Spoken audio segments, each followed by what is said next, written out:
আজি মই বনাব লৈছোঁ নৰসিংহৰ লগত মাগুৰ মাছ। এয়া নৰসিংহখিনি একিলা একিলা কৰি লৈছোঁ।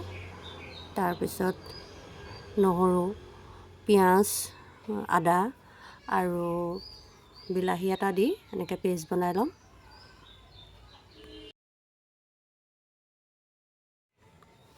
কেৰাহীখন গৰম হোৱাৰ পাছত তেল দি মাছখিনি হাফ ফ্ৰাই কৰি ল'ম। যিহেতু মই জোল বনাম সেইটো কাৰণে বেছি ফ্ৰাই কৰিলে ভাল নালাগে। আধা ভজা কৰিয়ে এনেকৈ কাঢ়ি থ'ম।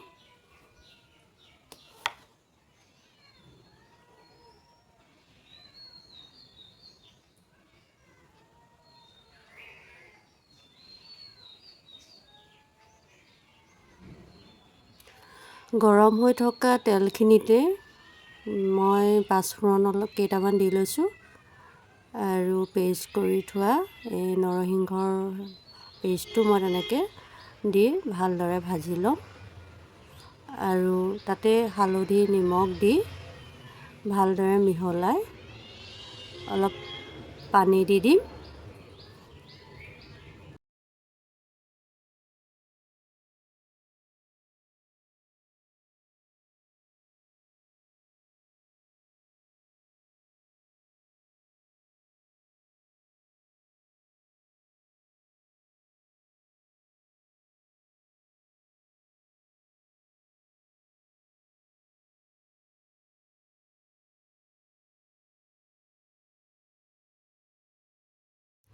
উতল আহোঁতে মই মাছখিনি দি দিলোঁ। এয়া উতলিছে।